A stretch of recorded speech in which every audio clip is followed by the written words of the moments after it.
Jangan lari, hadapi. Kita lawan iblis dengan apa? Dengan iman yang teguh. Kita tengking berkata, dalam nama Yesus kau pergi. Saya mau dorong Anda untuk subscribe ke channel ini.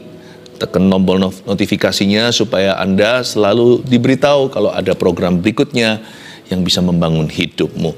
Mari kita buka firman Tuhan bersama-sama. Kali ini diberi judul hidup dengan lebih sedikit kekhawatiran. Yes, saya memang menolak untuk mengatakan hidup tanpa khawatir, karena kekhawatiran itu peperangan seumur hidup. Dia akan datang dan pergi. Tapi minimalkan, kita kalau masalah khawatir harus minimalis. Ayat 6. Karena itu rendahkanlah dirimu di bawah tangan Tuhan yang kuat, supaya kamu ditinggikannya pada waktunya. Wait a minute, tunggu sebentar. Apa hubungannya rendah hati sama khawatir? Karena nanti di bawah ayatnya ada tulisan, serahkanlah segala kekhawatiranmu kepada Tuhan. Berarti orang yang rendah hati itu nggak gampang worry. Atau lebih tepatnya, orang yang rendah hati, nggak sombong atau angkuh itu membatasi kekhawatirannya sendiri. Sehingga tidak berlebihan. Kekhawatiran kita itu nggak menjadi-jadi. Mengapa begitu? Karena orang yang rendah hati tidak kepo sama hidup orang lain atau tidak peduli apa yang orang lain pikirkan atas dia. Jadi worry-nya itu minimalis. Sebenarnya kekhawatiran yang sah dalam hidup ini ada. Tapi juga ada kekhawatiran yang tidak perlu.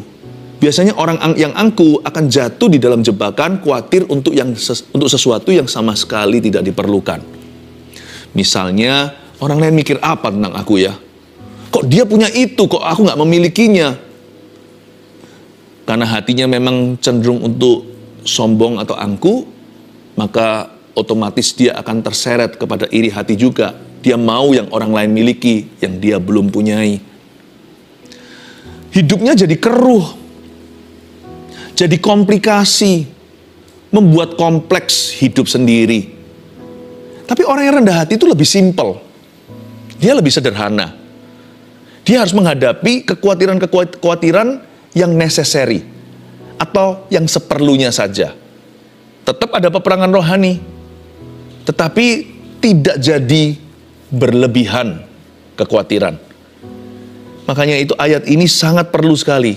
Sebelum kita bicara tentang serahkan segala kekhawatiranmu, yang penting di sini adalah jangan sampai kita bawa beban berlebihan. Kenapa kadang-kadang menyerahkan ke Tuhan itu sulit sekali atau sukar? Karena kita juga nggak selektif sih apa yang kita pikirkan. Sebagian orang itu overthinking untuk sesuatu yang sama sekali tidak esensial di dalam hidup ini.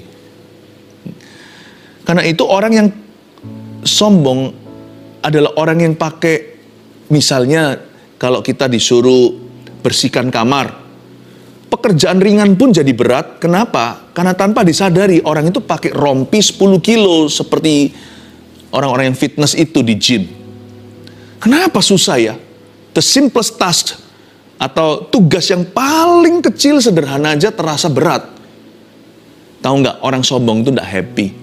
Orang angkuh itu tidak bahagia. Karena dia punya concern terlalu banyak. Yang dia perhatikan tuh berlebihan. Matanya itu tidak bisa fokus pada dirinya sendiri atau hidupnya. Nggak sehat imannya. Makanya itu orang yang rendah hati, tidak berat hidupnya. Waktu menyerahkan kekhawatirannya pada Tuhan, tidak sampai dia itu tertekan. Mengapa? Karena dia tidak membawa yang namanya beban-beban yang berlebihan. Semua itu dia selektif dari depan. Yang ini nggak perlu, yang ini nggak usah dipikirkan. Jadi enak jadi orang yang humble itu. Orang yang rendah hati itu lebih simple. Lalu ayat yang berikutnya, ayat 7. Kalau kita membawa kekhawatiran yang seperlunya, itu pun perlu serahkan kepada Tuhan. Kata serahkanlah segala kekhawatiranmu kepadanya itu, kata serahkan itu adalah satu kata kerja yang energetik. Karena dalam bahasa Inggrisnya, cast your worries on him. Kata cast itu artinya melemparkan. Jadi kalau serahkan segala kekhawatiranmu kepadanya itu bukan hanya Tuhan, kuserahkan. Enggak. Tetapi dengan sungguh-sungguh berdoa. Enggak ada orang melempar itu satu tangan. Emangnya kita sekuat apa? Kalau kita merasa diri kuat, jangan kita remehkan. Tekanan dunia ini sama kuatnya. Jadi kalau kita masuk ke hadirat Allah itu asal-asalan, kayaknya kekhawatiran kita tidak akan pergi dari hati. Keluar dari hadirat Allah tetap sama tertekan. Makanya itu kalau kita mau menyerahkan kekhawatiran kita kepada Tuhan, kita harus bersungguh-sungguh. Kalau kita tahu bahwa dunia ini tidak mendukung kita untuk beriman, malah justru keadaan itu lebih menyarankan agar kita khawatir dan tertekan. Bukannya seharusnya kita harus semakin sungguhan kalau sama Tuhan. Makanya itu kalau doa, janganlah kita itu setengah-setengah. Doa sambil lakukan apa? Kalau doa sisihkan waktu. Doa sungguh-sungguh, jangan keluar dari kamarmu sampai khawatirmu itu sudah kau tinggal di kaki Tuhan Yesus. Serahkanlah di sini itu, lemparkanlah. Cast your worries. Jangan pernah berkata yang penting hatinya. Menyembah, memuji Tuhan, berdoa itu juga harus dengan segenap kekuatanmu. Kalau waktu nyanyi, saya ikut nyanyi, saya nggak hanya cuap-cuap saja, biarkan WL atau pemimpin pujiannya yang teriak-teriak. No, kasihlah Tuhan Allahmu bukan hanya dengan segenap hatimu, tapi juga dengan segenap kekuatanmu, with all your strength. Mengapa Pastor Philip saya ini overthinking? Lawan. Kenapa saya ini stres sekali? Saya itu terus nggak bisa enggak. Saya itu panic attack. Lawan arus. Cari Yesus, serahkanlah. Maybe you're not vigorous enough. Mungkin kita tidak cukup sungguh-sungguh. Kita baru masuk 5 menit, ya. Baru seperti kaki itu masukin ke air dikit-dikit begitu. Lalu kita berkata, nggak jadi berenang. Banyak orang masuk hadirat Allah juga begitu. Ecek-ecek kaki aja. Di dalam hadiratnya kita masuk sebentar 5 menit, nggak ngerasa apa-apa. Masuk 5 menit, nggak terjadi apa-apa. Masuk 5 menit, berkata, serahkanlah. Aku nggak keluar dari sini sampai engkau angkat bebanku. Itu bukan berarti mau mati di kamarnya, tapi percaya Tuhan akan mengangkatnya sebelum Anda keluar dari ruang doa. Determination atau kesungguhan hati. Tekad hati. Semangat seperti itu. Amin. Serahkanlah segala kekhawatiranmu kepadanya sebab ia yang memelihara kamu. Nah, kata sebab yang memelihara kamu ini membuat kekristenan istimewa. Kok bisa? Because he cares for you. Tidak pernah Tuhan dijelaskan seperti di dalam Christianity. Di dalam kekristenan ada pewahyuan bahwa Allah itu sangat personal. Dan dia bukan hanya menciptakan lalu lepas tangan. Dia menciptakan tanpa keringat, hanya berkata-kata, jadilah terang, jadi ini itu, jadi semua.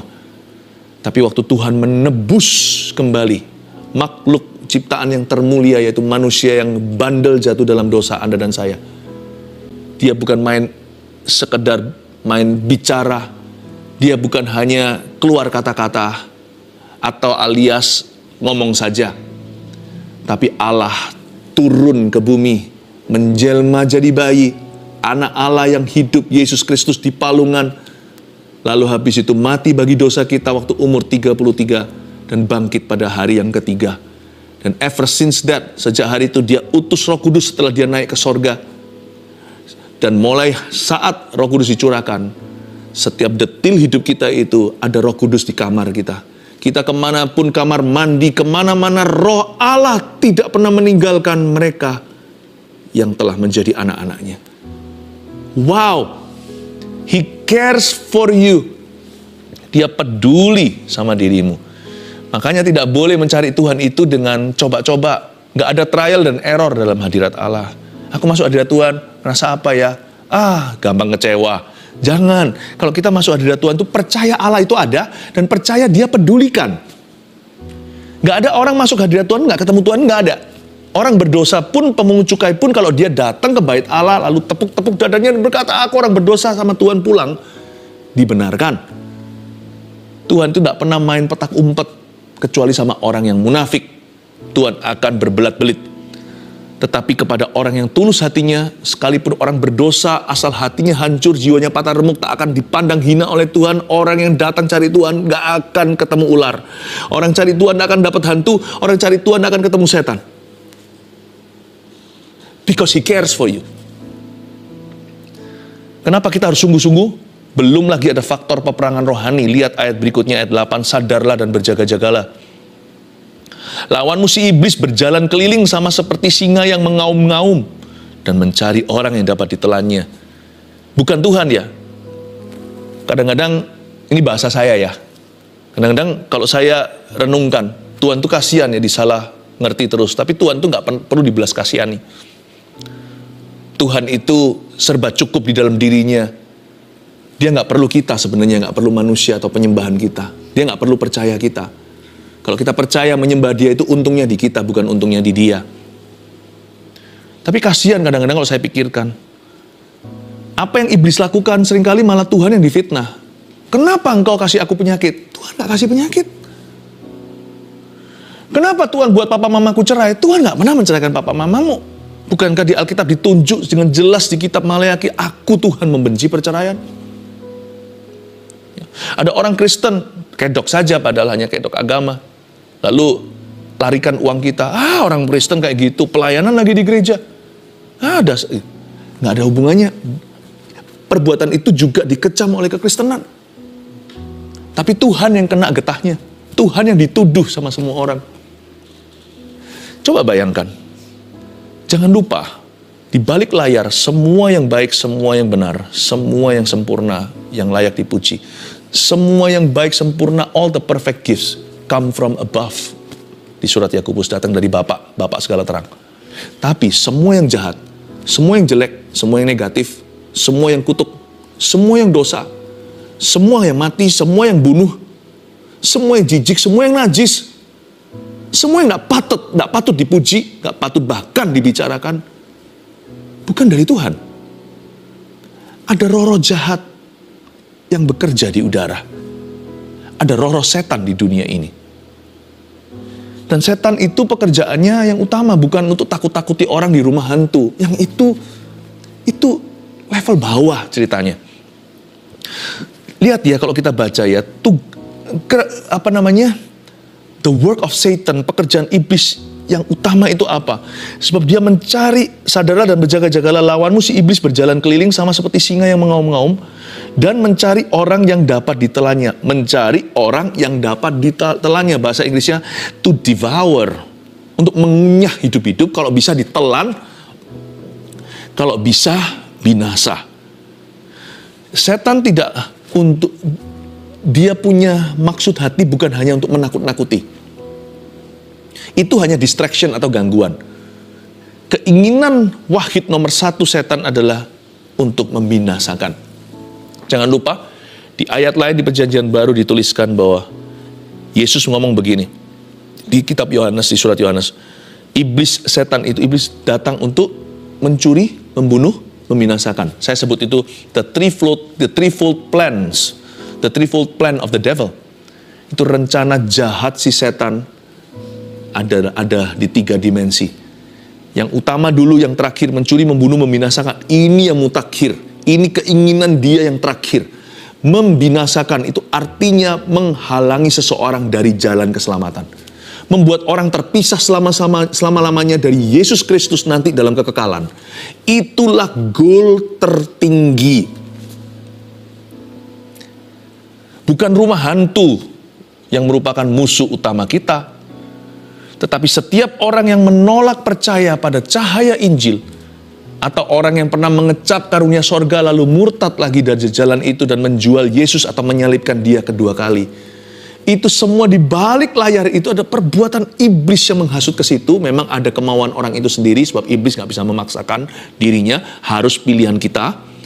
Tapi saya percaya iblis selalu mengambil keuntungan dan dia akan berusaha untuk menghalang-halangi orang. Kenapa kita mau ajak seseorang datang ke gereja, misalnya seorang yang Anda cinta, Anda doakan sekian lama, mau datang ke gereja? Nggak bisa, tiba-tiba ada kecelakaan, tiba-tiba ada kejadian. Ada pula yang betul-betul dihinggapi roh jahat ketika mendengar firman, kalau sekali 2 kali karena memang letih ya, saya ngerti itu sangat alami. Tapi kalau setiap kali, padahal nggak lelah, setiap kali dengar firman langsung tertidur, mungkin ada belenggu yang perlu dipatahkan. Ya. Tiba-tiba sakit, padahal janjian ketemuan.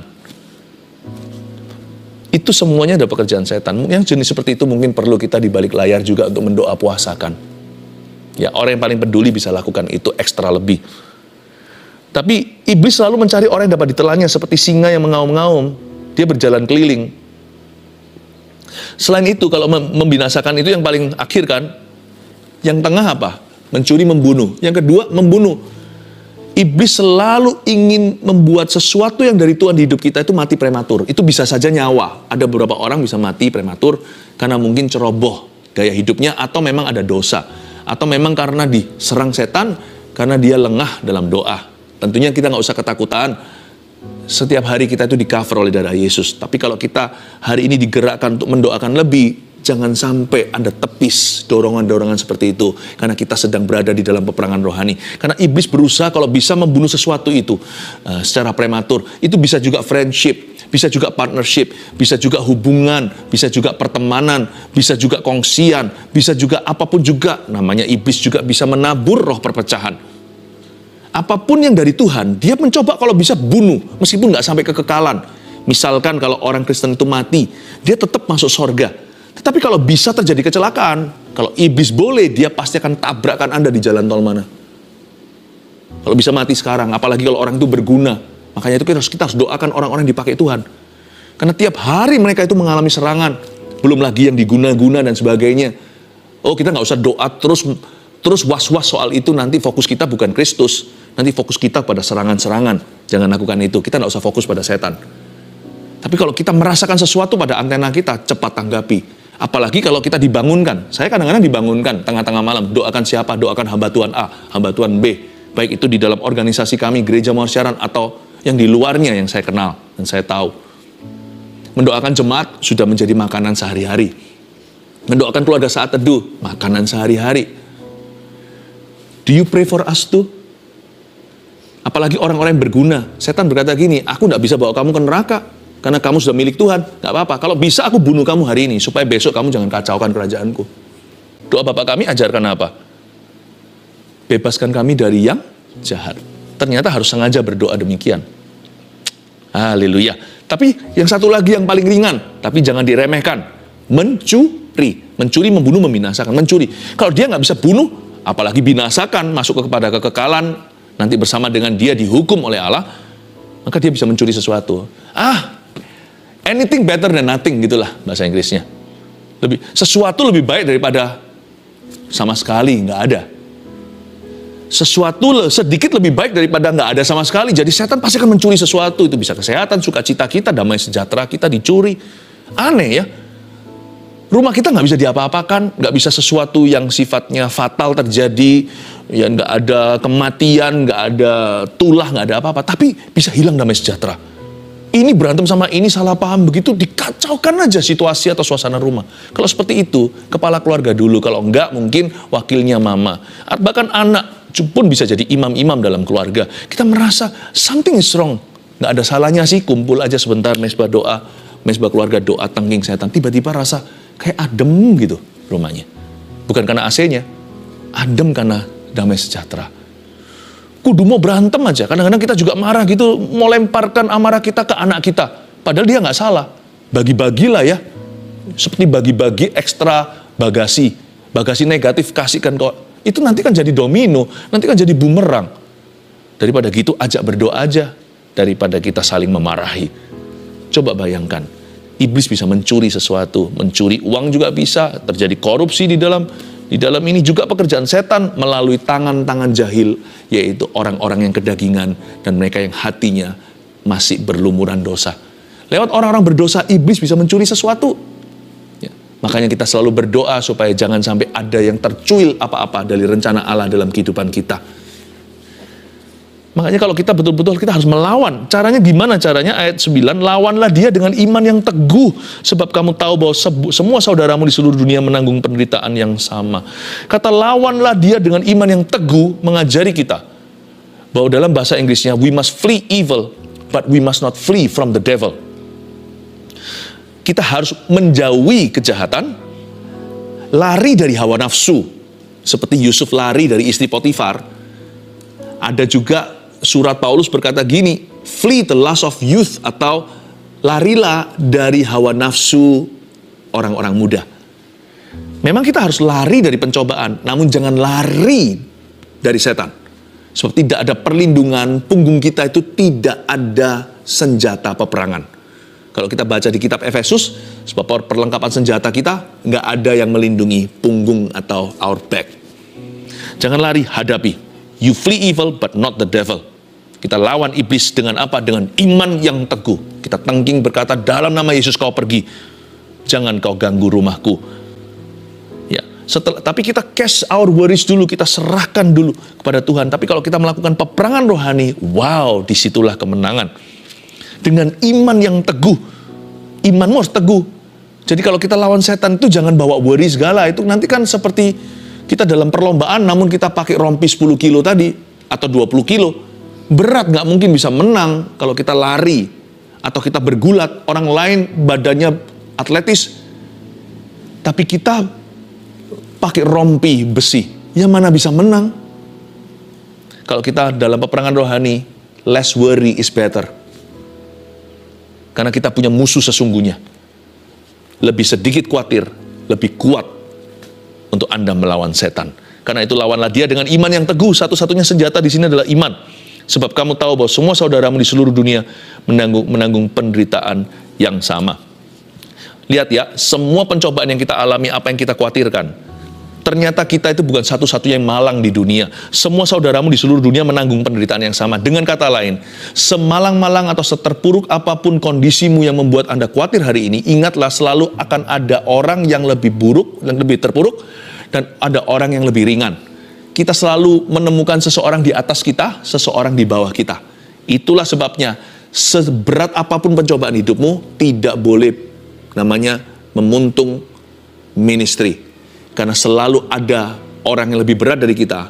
Dan selalu ada orang yang bisa kita bantu. Paham Bapak, Ibu, Saudara yang saya kasihi? Always someone above you, someone under you. Sebab semua saudaramu di seluruh dunia menanggung penderitaan yang sama. Apapun kondisi kita, we can always help somebody. Kita selalu bisa membantu seseorang. Karena kita nggak seberat orang itu ngalami pencobaannya. Tetapi seberat apapun hidup kita hari ini terasa, selalu kita itu ingat bahwa ada orang-orang yang bisa jadi kekuatan kita. Semua saudaramu di seluruh dunia menanggung penderitaan yang sama. We need other people to win. Kita butuh orang lain untuk menang. 3 poin sederhana, catat ini sebagai summary atau sebagai rangkuman daripada firman yang dibagikan. 1, apa itu hidup dengan lebih sedikit kekhawatiran? 1, orang yang rendah hati itu khawatir seperlunya dan tidak berlebihan. Start well, start right. Kita harus mulai dengan benar, mulai dengan tepat, mulai dengan rendah hati. Kalau enggak nanti ya, casting jadi terlalu berat. Nanti menyerahkan kekhawatiran itu terlalu berlebihan. Kenapa? Karena yang nggak perlu semuanya juga ikutan. Pintu masuk seleksinya itu rendah hati. Rendah hati itu menseleksi alami semua beban kita. Orang yang rendah hati itu khawatir seperlunya dan tidak berlebihan. Kita memulai garis startnya dengan ringan atau lebih ringan. 2, roh khawatir harus dihadapi dengan roh doa yang sungguh-sungguh. Ingat tadi, lemparkan kekhawatiranmu atau serahkanlah kepada Tuhan. Roh khawatir nggak bisa dihadapi dengan pikiran positif. Roh khawatir harus dihadapi dengan roh iman, yaitu roh doa yang sungguh-sungguh. 3, iman yang teguh. Jadikan hidup tidak seperti yang dikhawatirkan. Kalau iman kita teguh ya, Anda akan terkejut melihat. Ternyata yang kita takutkan itu tidak berfondasi atau berlandaskan. Dan apa yang kita khawatirin selama ini, yang kita khawatirkan, itu tidak akan terjadi seperti yang ditakutkan. Iman yang teguh, hiduplah dengan iman, maka hidupmu akan berjalan selalu di dalam rencana Allah, bukan rencana setan. Haleluya.